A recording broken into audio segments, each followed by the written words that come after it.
Daniel Ventura, and today I'll be answering your YouTube comments on keto.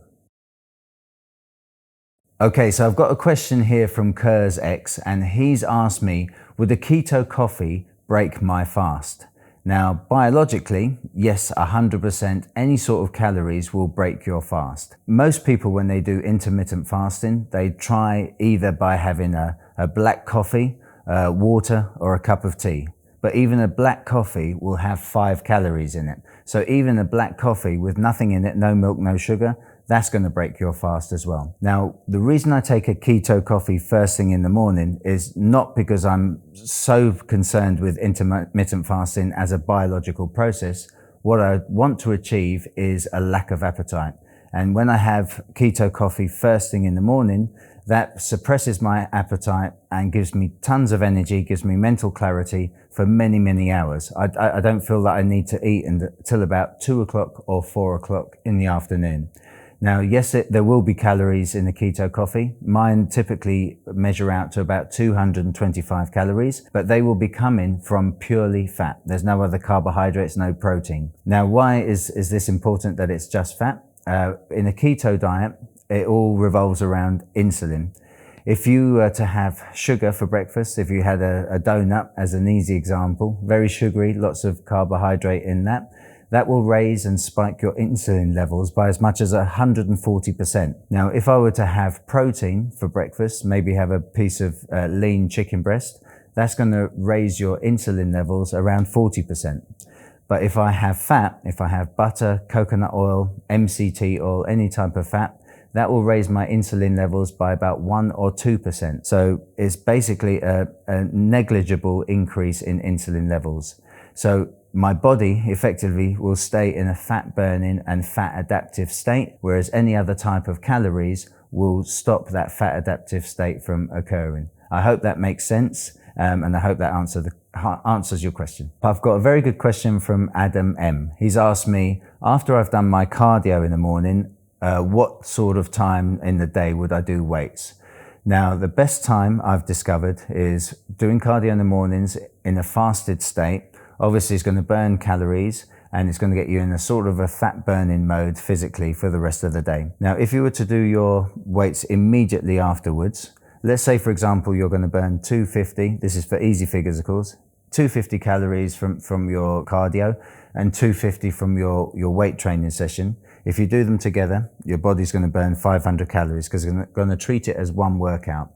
Now, if you separate that, if you can try and leave about 6 hours as a gap between your cardio and your weights, the cardio in the morning is going to trigger a metabolic afterburn. So you'll burn your 250 calories in the workout, and throughout the day, your metabolism is raised because you've exercised in the morning. In the evening, when you hit your weights, let's say you're burning another 250 calories in the evening from your weight session, because of your metabolic afterburn throughout the day, at the end of the day, that 500 calorie workout could be as much as 750 because of that gap. Another good reason as well is if you do cardio for an hour in the morning, when you eat food throughout the day, that will give you a chance to replenish lost glycogen in your muscles. And of course, a bit of food in your system is going to give you more energy. So if you've got more energy in the gym, you're going to be far more effective doing weights in the evening. Another thing that I wanted to mention, just to go on from that question, a lot of people in the past have asked me about whether it's best to do weights first or whether it's best to do cardio afterwards or the other way around. And I always recommend do weights first, because when you're doing weight training, you're going to need some level of glycogen in your muscles. You're going to need some level of strength. So when you do your weight training, you've got all that supply ready for you physically. And then when you go into cardio sessions straight afterwards, you've depleted your glycogen stores. And at that stage, as long as you don't do too much cardio, your body will basically burn body fat rather than burn away carbohydrate, converted glycogen in your muscles. And it'll help you get lean. And obviously, if you've done a heavy weight session, going for a light, gentle jog or a walk uphill is going to be a lot easier than doing that the other way around. So I hope that answers your question and gave you a bit more info. Someone's asked me, why is apple cider vinegar so beneficial for a keto diet? Now, there's quite a numerous amount of reasons. First up, Apple cider vinegar has been shown in studies, and it's been quite proven now to be helpful with stabilizing blood sugars and keeping insulin levels low. So people who are typically diabetic and struggle with insulin problems is something that a few doctors have recommended in the past. So with a keto diet, you want to keep your insulin levels low, and this will benefit that and help that. Also, apple cider vinegar, and typically organic unfiltered, is high in bacteria. So it will help your gut bacteria and help your digestion. So sometimes people can have problems with digestion when they adjust to a ketogenic diet. So this can be very beneficial. And lastly, if you're in a ketogenic diet and you want to try intermittent fasting, so basically not eating for a longer portion of the day and eating in a shorter window, you're going to need things that are going to help suppress your appetite and stop you feeling hungry.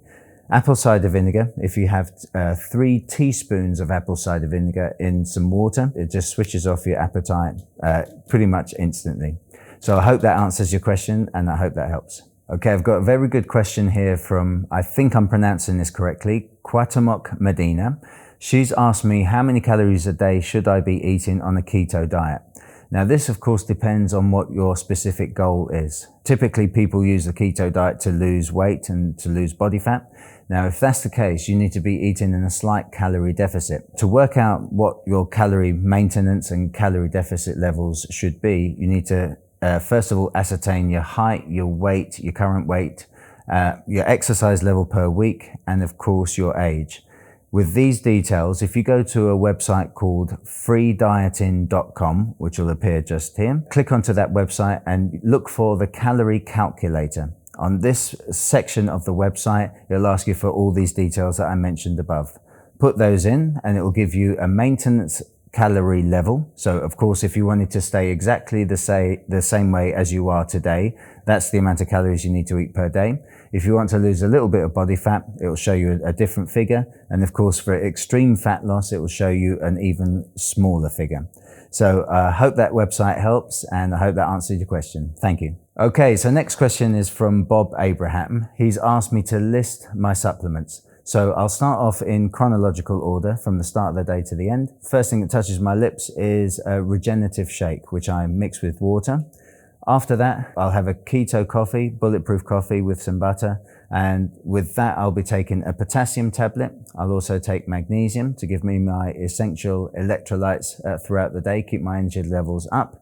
And sometimes if I'm looking to shred a little bit more fat, I'll take a thermogenic capsule. So something typically with caffeine, guarana, green tea extract, bitter orange peel, those sorts of ingredients. Throughout the day, I don't take any supplements. I eat my food as usual. And it's only until the evening that I'll start taking supplements before bed. I'm a great fan of M3, which is a ZMA tablet. I really feel a massive difference if I don't take this supplement.